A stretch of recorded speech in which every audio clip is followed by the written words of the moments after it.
Look, a package from a ready-to-eat meal in the trash can.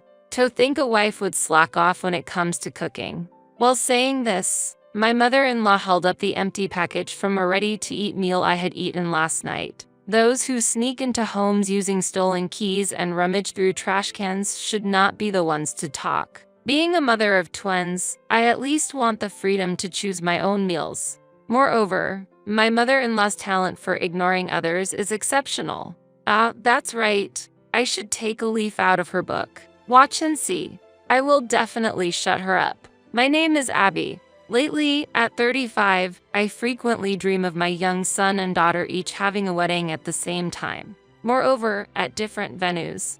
Even if they are twins, I always wake up thinking that managing 2 weddings at once is impossible. Every time I wake from these mysterious sleep talks, my husband worries, so he suggested, "How about an exorcism? It's not like it's an ominous dream. Besides, I have already slain a beast." The story begins before the children were born. After dating for 3 years, I got pregnant with Kevin's child, and finally, he proposed. "You're late," I laughingly complained as we realized our dream of a child and marriage, savoring our happiness. But greeting his parents was when the difficulties began. While my family easily approved of the marriage, his family was very strict. Kevin's father had already passed away, and only his mother lived at home. She has always been dependent on Kevin, which is why it took him so long to decide to marry me. Kevin was a reliable man and not overly devoted to his mother. His mother, without reason, frequently contacted and visited us, so tried to avoid her. As a result, during our relationship, we never lived together so we could escape from his mother's scrutiny. Kevin often visited my place, practically making our marriage a commuter one. But it was not a luxury. His mother loved him dearly and was overtly hostile when she first met me. An unsuitable bride is not right for Kevin. She criticized me, saying rude things like, "Is it really Kevin's child? And a flashy woman must have other men." Sorry, my family and I just have distinct facial features. Despite her opposition, Kevin decided on marriage and we formally submitted our marriage registration. He was a trustworthy husband. However, that's when the problems began. After giving birth to twins, I struggled with childcare alone when suddenly his mother started visiting our home. How did she know our address when I never told her? Turns out she followed Kevin. Maybe she should have become a detective. At that time, Kevin was on a business trip for a month to fix a subordinate's mistake. So, I had to deal with his mother by myself. "I'm coming in. I brought food. Want to join me?" she said while already reaching for the door to enter. "Please wait. The room is a bit messy right now." "That's not good. I'll clean it up for you." "It's not like that. I'm tied up with childcare." "I'm sorry. I can't attend to you right now." How relieving it would be if I could say that. However, she invaded the room further before I could fully refuse. What a mess. The living room is really messy. After scrutinizing the living room, she even turned her attention to the bedroom. "This won't do. The sheets are a mess. The kids just fell asleep, so I was resting a bit." "You shouldn't slack off when you're not sick. Do your housework properly." "Yes, I'm sorry. Why must I be scolded by someone who visits without notice?" "Well, let's have lunch. I brought pasta." As she said this, my mother-in-law took out the pasta from the bag. "Wow, it looks delicious," I exclaimed, excitedly. "How greedy of you." "I didn't buy one for you," said my mother-in-law. "What?" I said in surprise, and she just smiled at me. "This is food I bought for myself," she said. It was just a normal takeout order. In the end, my mother-in-law enjoyed the pasta alone, saying, delicious, and made me bring her tea to enjoy her lunch. The visit from my mother-in-law woke up the children who had just fallen asleep. Even when changing the children's diapers, she scolded me, saying, "I'm eating, so please be considerate." I was relieved when she went home earlier than expected that day. But the next day, and the day after, she appeared at our house again. Even when I told her, "Please go home. I'm busy with the children," she insisted, "I will help with the children. I have experience." Her idea of helping was just to unnecessarily pick up the sleeping children. She would get angry when the children drooled and left the diaper changing to me. And it didn't stop there. As soon as she entered the house, she would open the fridge, eat whatever was inside, check the expiration dates, and criticize the brands of condiments I used. She scattered the snacks she brought on the floor and complained, "The floor here is dirty. You should clean more thoroughly." The floor was dirty because of her. While being busy and unable to do household chores, she would often criticize me, saying, "You haven't cleaned or you are careless with caring for the children." Just 2 weeks after her frequent visits began, I was mentally exhausted. Why can't I speak clearly? I am conveying it properly, that she's a nuisance. However, she would reply, "I'll be careful next time," but the next day she would pretend to have forgotten, saying, "Did you say something like that?" Asking her for something might be harder than teaching tricks to a bird. I received words of encouragement from my husband, who was away. "Don't think of her as my mother. You can ignore her, pretend not to be home, do whatever it takes to keep her out," he advised. Following my husband's advice, I began using the strategy of pretending not to be home the next day, and it was very effective. My mother-in-law began to leave disappointed, and peace returned to our home. Or so I thought, until the third day of using the silent treatment. An incident occurred. Fortunately, my mother-in-law didn't show up that day, so I went out relieved and had just returned from shopping. As I unlocked the door and pushed it open as usual, I heard the sound of the TV. What? Could it be that my husband has returned? Or could it be a burglar? At that moment, fear almost paralyzed me. "I've been waiting for you." My mother-in-law appeared from the living room.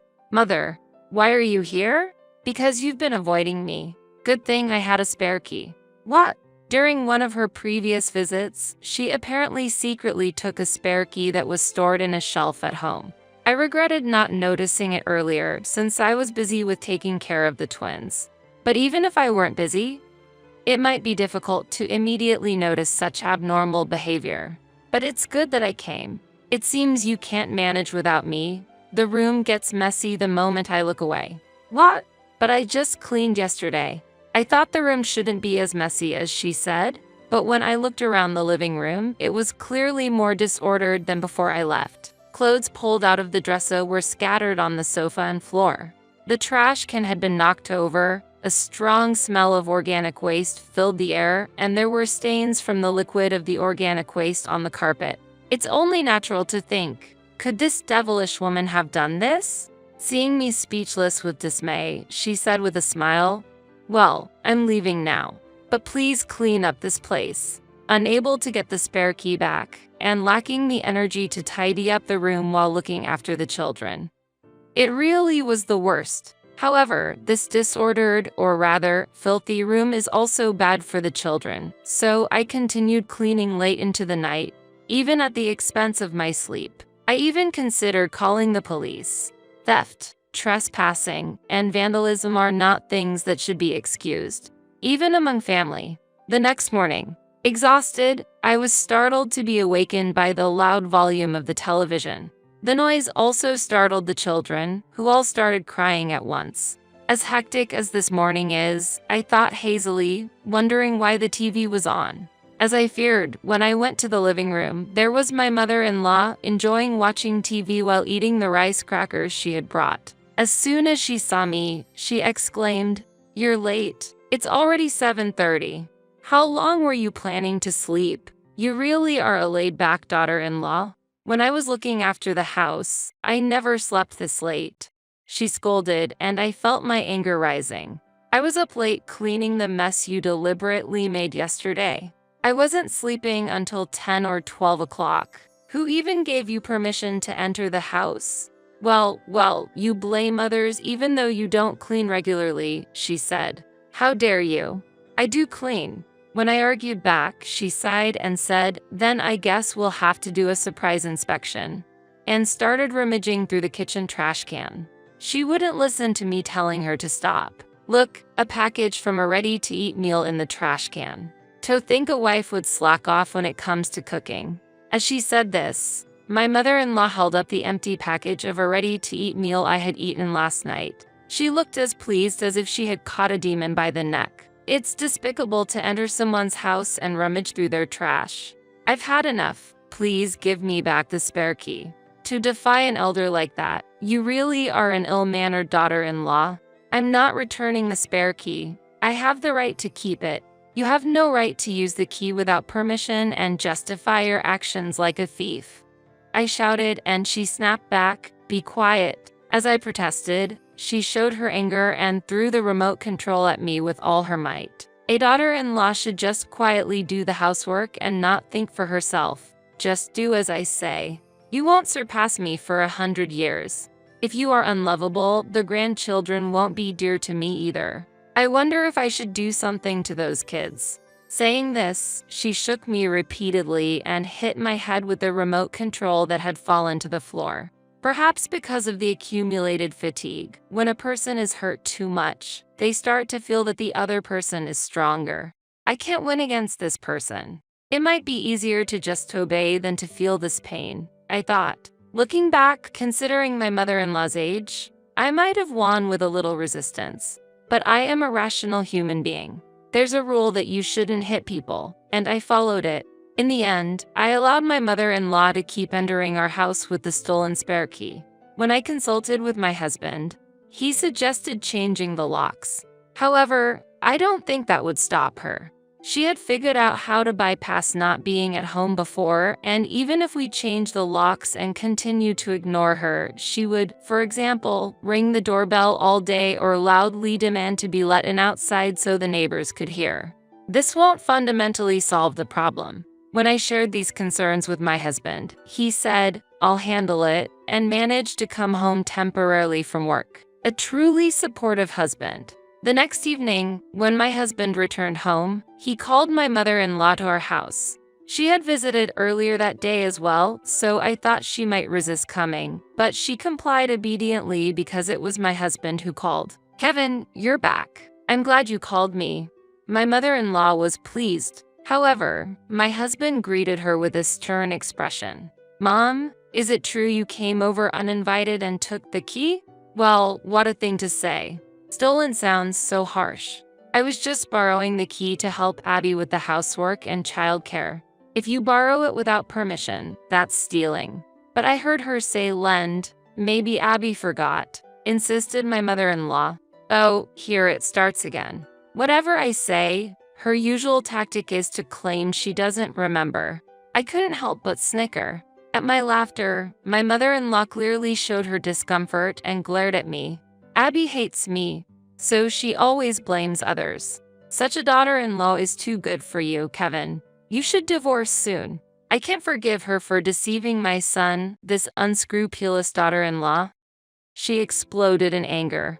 Meanwhile, Kevin was desperately trying not to laugh. As I tried to suppress my laughter, my husband started to speak. "Mom, Abby has told you not to come over uninvited, hasn't she?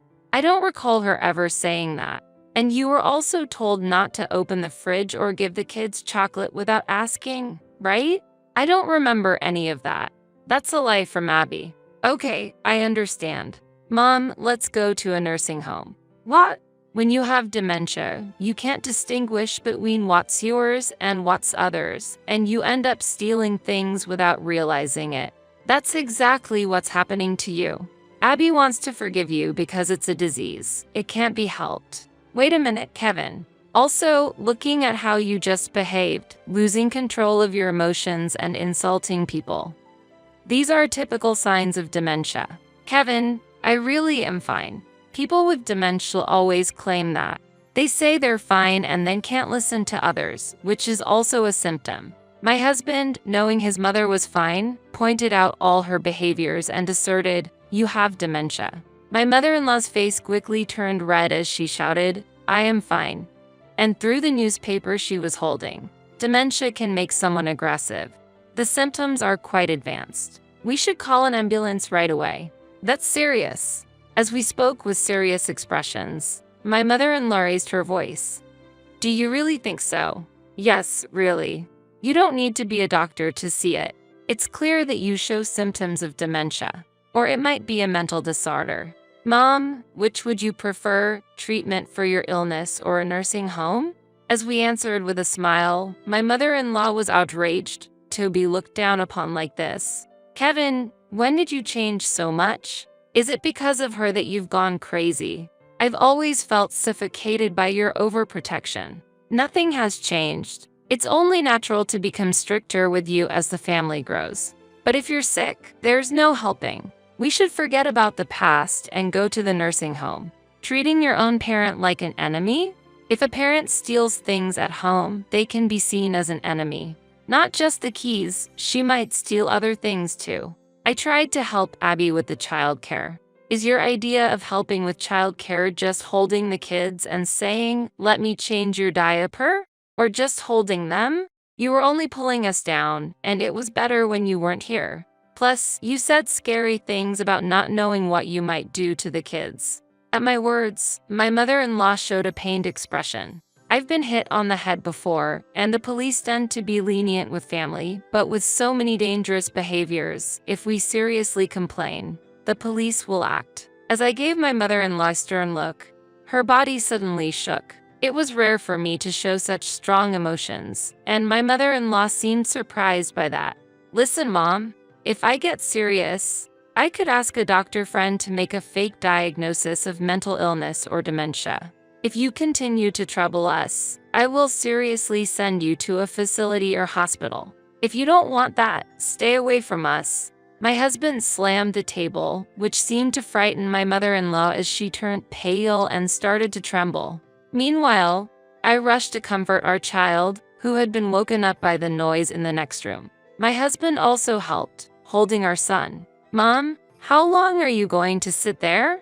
You're in the way. While my husband had called her over, ultimately saying you're in the way must have hurt her. My mother-in-law was sobbing, but children crying is welcome. But there's no sympathy for a thief's tears, my husband coldly said, and forcibly removed her from the house. We also retrieved the spare key, and the problem was resolved. There were times when I felt a bit sorry for my mother-in-law, but when I told my husband about the past mistreatment, he was furious and decided to deal with her decisively. He had to be thorough because being lenient might lead to her showing up again. Thanks to my husband's firm handling, my mother-in-law no longer appeared before us. However, unexpectedly, it seemed she started to show affection towards her niece, that is, my husband's cousin. Having lost the affection from her son and feeling lonely, she might have thought, if not my son, then another relative will do. She appeared around the cousin's house and even visited her, causing trouble. The cousin contacted us, asking to do something about Kevin's mother, but my husband dismissed it, saying, "We've disowned her. It has nothing to do with us." Hearing this, the cousin moved and hid herself to escape from my mother-in-law. As a result, she completely lost people to rely on. Meanwhile, my husband's work eventually eased, and he returned from a long business trip. This freed me from the harsh reality of raising our twins alone.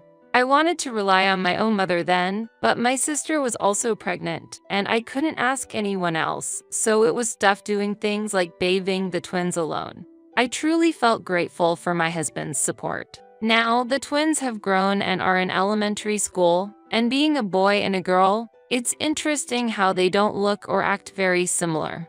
Despite being in different classes, there are times when they bring home similar drawings or answer the same when asked what they want for dinner, showcasing the mysterious connection twins have. It seems they are connected by something beyond our understanding. My son has a somewhat philosophical depth, while my daughter is very bright and innocent. Usually, girls are said to mature earlier, but in our house, it seems the opposite. It's endearing how my son advises his sister on her failures, acting all big brotherly, saying, "You can do it if you try." On the other hand, my daughter sometimes retorts, "I don't want to be told by you." But that's cute too. Haha. Sometimes they argue, but they often discuss their worries more with each other than with their parents. Probably because they are each other's most important partners. I hope they stay close as siblings forever. But just because they get along well, I hope they don't end up having their weddings on the same day at different locations like I dream about. That's still a long way to go. It will be sad when the day comes for our kids to marry and leave home. But when that day comes, I'll send them off with all my heart. Until then, we parents will make sure to raise them into fine adults, so be prepared. Just kidding.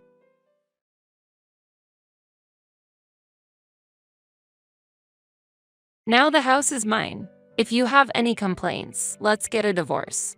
I felt giddy as Ben happily told me he had changed the house to his name shortly after my father's death. There's no way such a change of ownership could be that easy.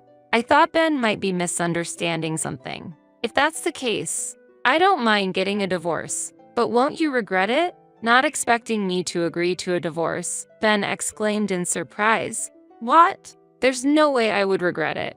Ben replied with full confidence. Will he truly not regret it? If so, I won't hold back either. If he regrets it later, it's not my concern. I laughed inwardly at Ben's naive thinking. I am Kathy Anderson, a 35-year-old public servant with a hard-working personality. I believe that my current profession as a public servant suits me the most. When I passed the civil service exam, my parents were very happy. It was because I was always told by my father to aim for a stable job as much as possible. If I was asked whether civil service jobs are stable, I'd have to say there's no certainty in modern society. However, at present, there are no major troubles, and I expect to continue working as a public servant. There's a reason why my father recommended a stable job. After graduating from university, he chose to work at a startup. Filled with enthusiasm for his new career, he aimed to improve his skills and jumped into a company with only 10 employees. However, sustaining a business for years is a significant challenge. The company my father joined unfortunately went bankrupt after 2 years. While struggling to find a suitable re-employment, my father decided to start his own business. Lacking experience, he started in the food industry and gradually grew his business. As the number of stores increased, he hired many employees and kept an eye on daily sales and profits. Since most of the stores were operated in renovated vacant houses or owned properties, there was no worry about rent. As a result, as the number of customers increased, the revenue grew, and he built a considerable fortune over 35 years. However, he also experienced many hardships during that process. The instability of a life as an entrepreneur accumulated daily stress.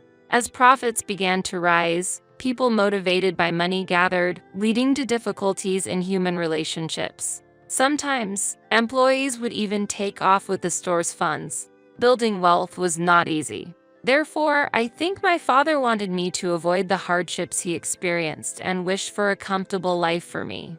I am satisfied with my job as a public servant, a job that suits my nature. While not affluent, I can maintain a normal life without any issues. Hence, I believe stable days like these are the best. I'll be home late tomorrow, so I don't need dinner. That was my husband, Ben, informing me. This wasn't the first time he had said this. After dinner, while I was washing the dishes, I asked while wiping my hands, "Working overtime again? Is the factory that busy?"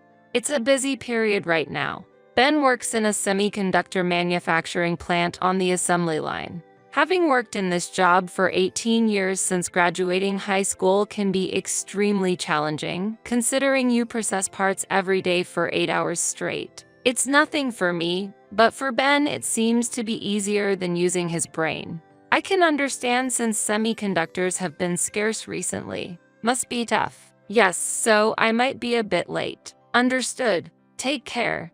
Lately, it's become common for him to come home late, sometimes not returning until after midnight in the worst case. I can hardly believe he's working this late, so he's probably having a drink somewhere after work. I understand the urge to unwind with alcohol, but I feel the frequency has increased too much. However, it's difficult to say that to Ben. Telling him not to drink when he's exhausted from his daily demanding job might provoke a backlash. Fortunately, his drinking expenses are covered by his own allowance, so it's not a big issue. As I watch Ben head to the bedroom, I roll my shoulders extensively. Lately, my shoulder pain has worsened. Life with Ben is full of mismatches, and it seems like the mental stress is starting to manifest itself physically. I try to tell myself not to overthink. I met Ben during my second year of high school. He was attending a nearby boys' high school and approached me during a cultural festival. Initially hesitant when the younger Ben asked for my contact information, I eventually gave in to his persistent approach. When I asked why he was so interested in someone as plain as me, he shyly admitted that he liked my appearance. On the other hand, I had a rather frivolous impression of Ben at first, so I was quite worried. However, contrary to my expectations, his sincere personality became evident, and I gradually found myself drawn to him.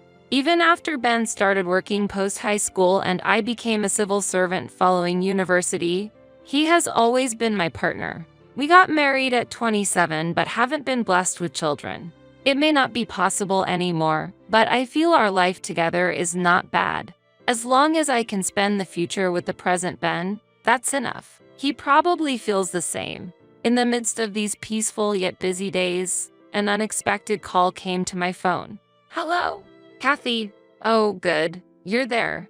Are you at work? Yes, what's up? A call from my mother during a weekday in the afternoon was unusual, signaling something must have happened. I asked her why she called. We have a problem. Your father suddenly collapsed. And today, we got the results from the tests. He's been diagnosed with colon cancer. Dad has cancer? I can't believe it. The word cancer from my mother left me shocked. We've never had cancer in our family before. But it's true that my father, being a business owner, had neglected his health checkups. So, it's not surprising that the disease was discovered late. I'm telling the truth. And it seems to be quite advanced. That's terrible. But aren't there advanced treatments for cancer these days? Unfortunately, in his case, they said he only has a few months left. A few months? That's unbelievable. It was an unbearable reality. At 60, my father's rapid cancer progression made sense. Due to the late discovery, the cancer was terminal, and despite medical advancements, treatment would be challenging. My mother explained through tears. I understand. I'll return home for a bit. I'll talk to Ben too. That would be helpful, Kathy. My father is an important figure to me. I couldn't just stand by when he's in trouble. Ben would understand. Distracted, I finished my work and headed home. Ben, who had returned home unusually early, noticed my somber demeanor and asked, "What's wrong? You seem down." Ben was enjoying a beer in the living room. I shared everything about my mother's call with Ben and discussed returning to my parents' home for a while. That's worrisome. Understood. Support your father while you're there. Thank you. Sorry for not being able to prepare meals while I'm away. No problem. I've been getting home late from work lately. I'll just eat out in the meantime. But you should have a proper meal once in a while. Don't worry, I'll be careful. Ben listened calmly. Feeling reassured, I started packing for my trip home the next day. As bedtime approached and I was about to head to my room, I heard Ben's voice on the phone from his room. He must be talking to someone. I didn't intend to eavesdrop, but I stopped in my tracks when I caught a snippet of his conversation. It seems he will pass away soon. Can you do something about the matter we discussed earlier? Pass away? Was he talking about my father? Yes, that's right. I understand. Please take care of it once he's gone. It wasn't clear who he was talking to or what the arrangement was, but it was evident that the conversation was about my father's situation. Why use such a term as gone? Ben had never spoken disrespectfully about my father, even if their relationship wasn't especially close. Ben wasn't the type to be indifferent in such a critical situation. Yet, why does it seem like Ben doesn't care about my father?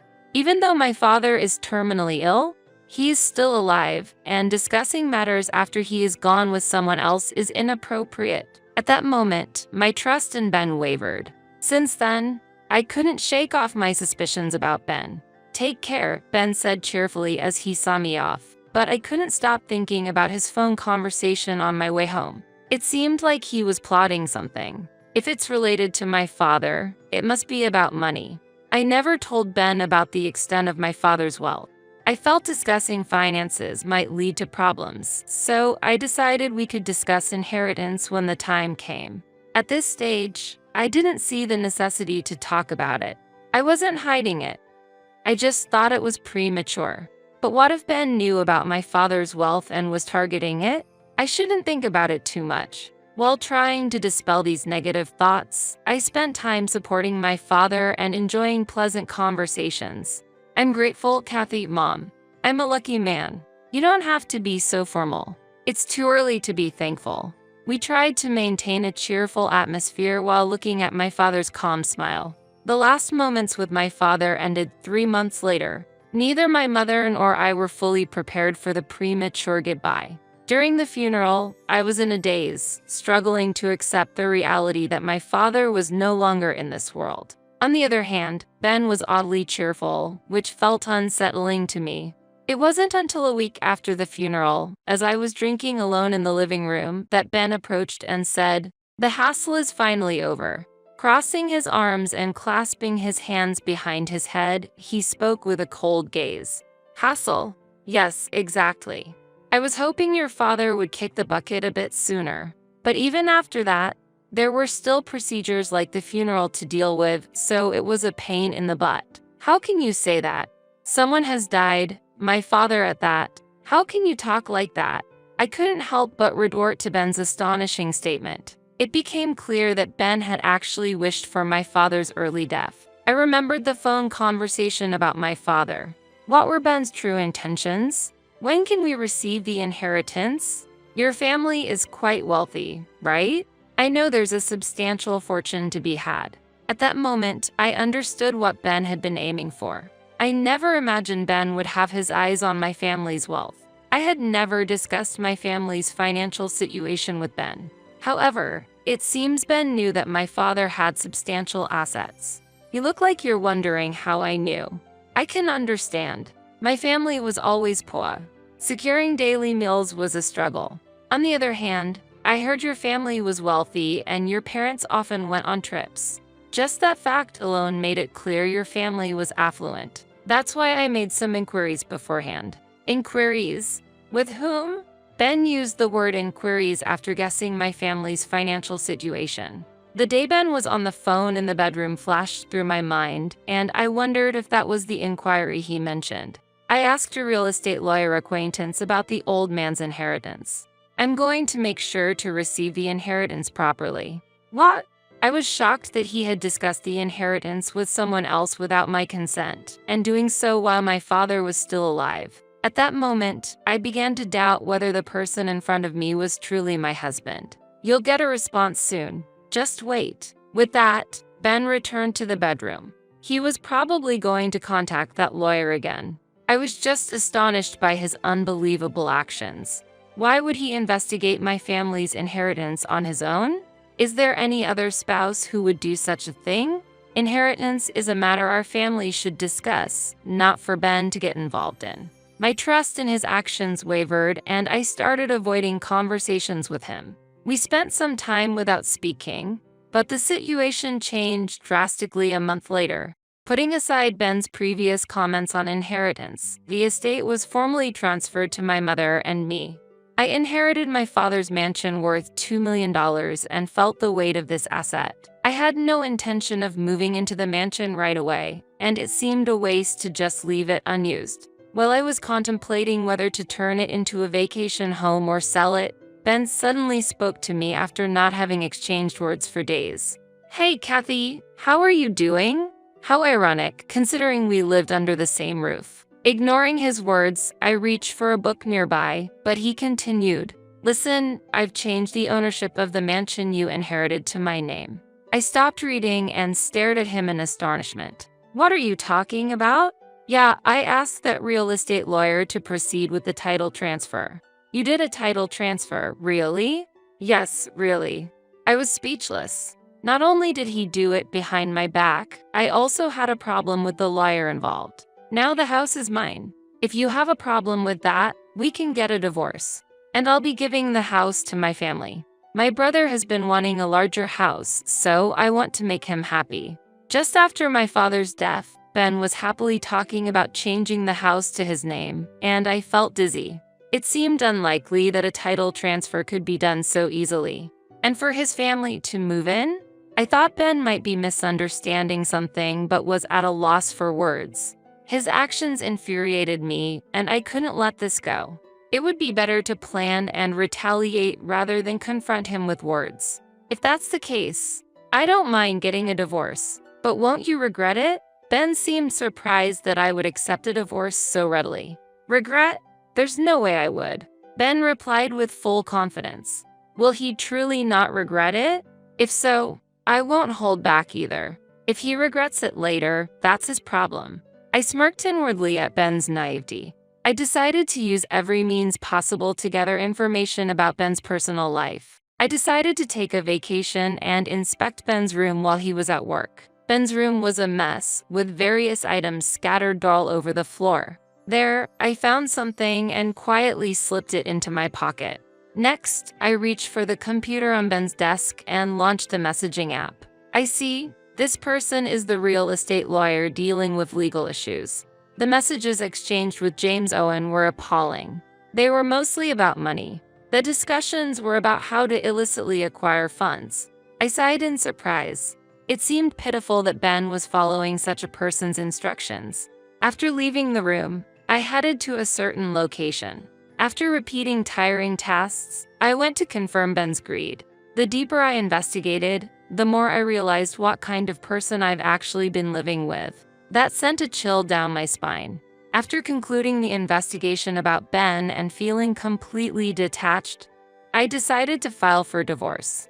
My marriage with Ben ended legally once the divorce papers got granted at the municipal office. It was an unexpected separation, but I no longer had any affection towards Ben, who disdained my father. The Ben I knew was nowhere to be found. The investigation revealed Ben to be an unbelievable person.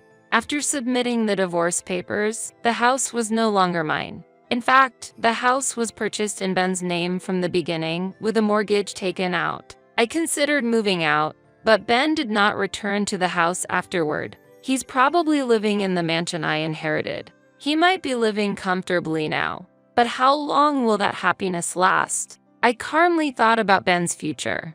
3 days later, Ben finally appeared before me.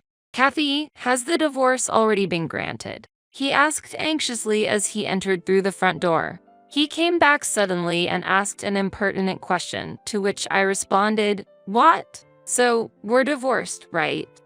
Ben exclaimed loudly. He seemed to be in extreme distress. Yes, it was granted 3 days ago. So, we are now strangers to each other. What does that mean? Disappointment gradually appeared on Ben's face. Despite his own desire for divorce, I wished he wouldn't adopt a blaming attitude. Why would you make such a unilateral decision? Divorce, really? Unilateral? You're the one who wanted a divorce, remember? What are you talking about now? Ben fell silent at my logical response. His sudden issue with the divorce was clear to me. Kathy, please, let's start over. Otherwise, I'll. Ben knelt down, looking dejected. While feeling sorry for him, I asked, did something happen? I had a rough idea of what was going on, but decided to delve deeper. Just now, debt collectors came looking for me. I tried contacting James Owen, but he seems to have changed his phone number and I can't get through. I sent an email but got no response. It looks like I've been deceived by him. James Owen was that self-proclaimed real estate lawyer. While Ben's explanation was fragmented, I grasped the gist of the situation. It became clear what Ben had been involved in when I searched through his room.